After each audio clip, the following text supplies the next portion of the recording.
Hey Wayne, could you just tell me what exactly is going on here behind us? What happened? Yeah, down at the intersection of Adams and Philadelphia, there's a 24-inch water main break that's ongoing.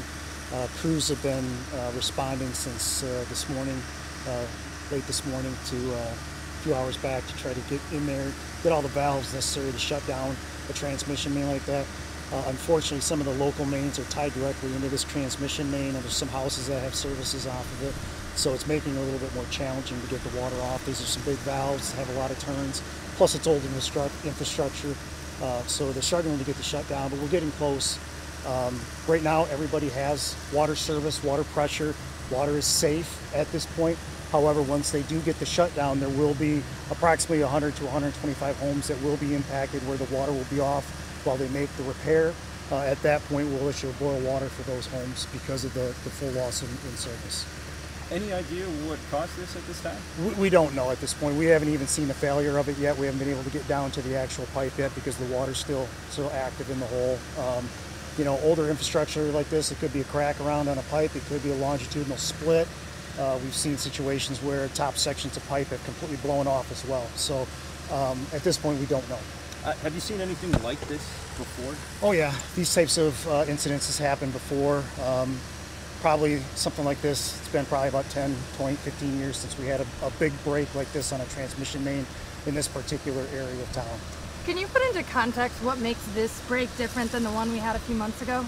This one's a little bit different simply because there's ways for it to work around in the system. There's not a direct interconnect.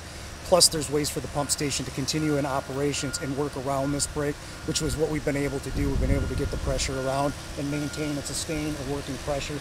Pressures are lower in this area right now with that set, but it's still an effective working pressure for people in the homes. What are some things that residents or commuters should know regarding this area right now? Stay away from the intersection, stay out of it. There is a fair amount of water that is collecting in the valley just to the north of Adams.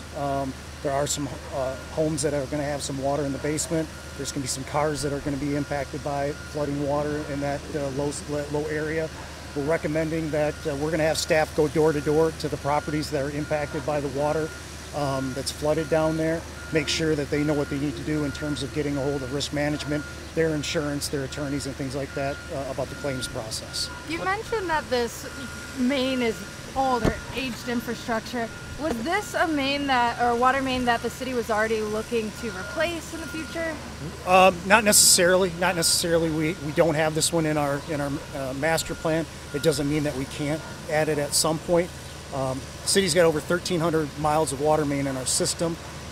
We've got pipes that are older than this, but at sometimes when you get some of the leaded joints and things like that on these pipes, things can happen. You know, we've had, like I said, 24-inch pipes like this break. It's not totally uncommon, but it's not like it's going to happen every other year, every third year, fourth year, or every day even. It happens every 5, 10, 15 years we have a situation like this. Residents who might not be staying in their home and might not be around when someone comes door to door, what are the resources available? So what happens is those that are impacted, we'll try to leave a note with them, okay, if they're not home, in terms of our staff going door to door. Those that are impacted by the actual shutdown, which right now is going to be Adams for a couple blocks. Then there'll be a few side streets that are impacted as well. We're actually going to have staff, once the water is shut down and we finalize what the limits are of the shutdown, we're going to have staff go door to door with those people. There will be a reverse 311 notification of the boil water. We're also going to deliver a gallon of water to them for usage, plus put the boil water notice on that bottle of water when we drop it off.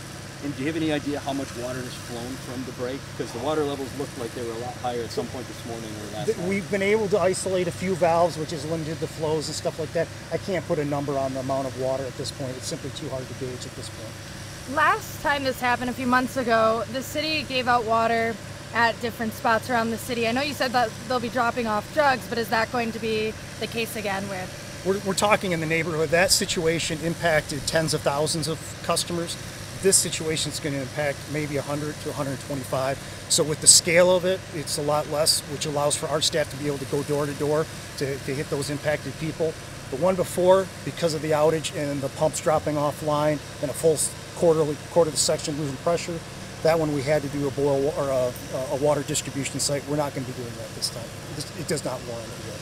Do you happen to have a timeline of when residents can expect the water to stop flowing or crews to kind of get I was out? hoping that the water would be stopped already, but it's not. They've had to fall back on the west end to some larger valves.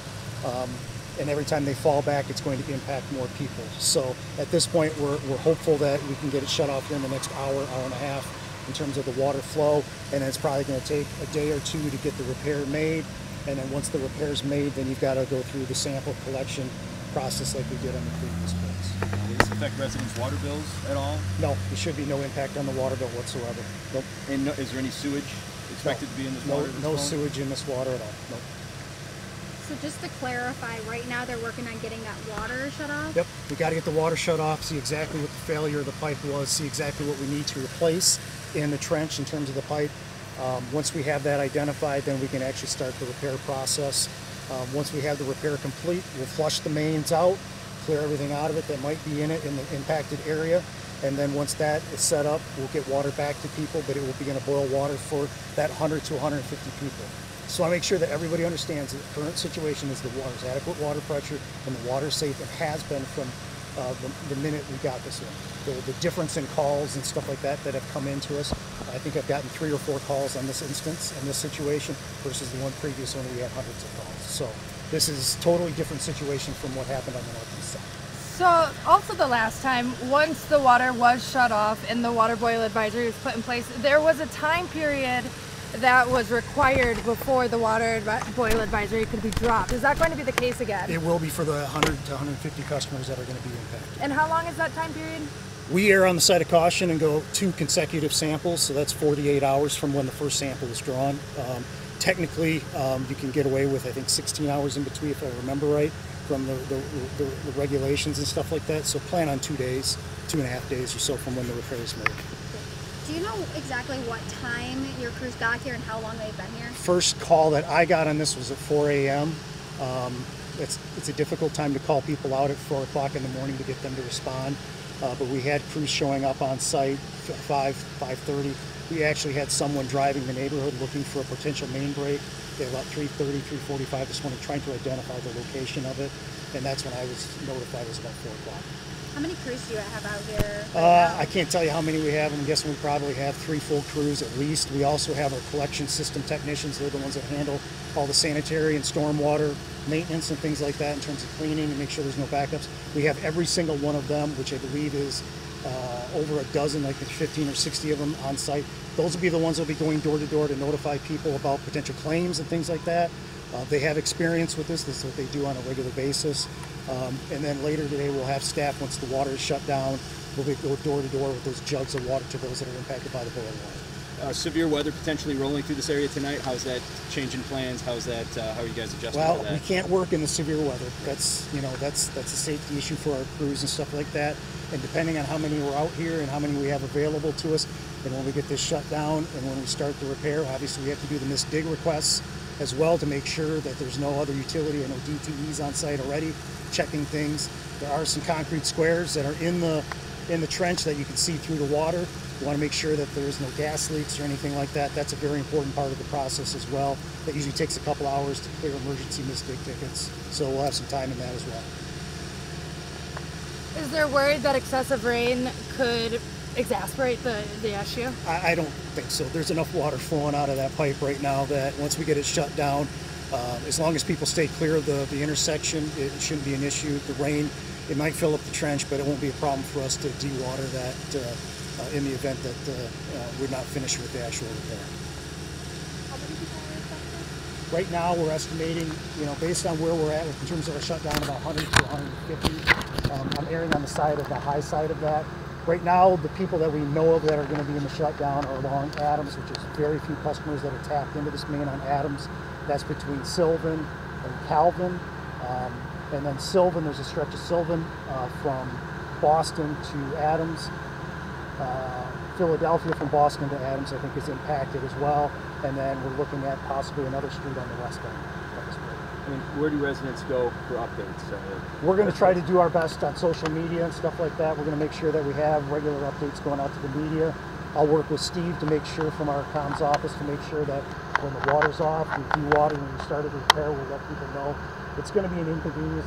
The intersection's probably going to be shut down for at least a week because then there's going to have to be a permanent trench repair that gets done once we have our repair done. So they should really try to avoid the intersection for the next one.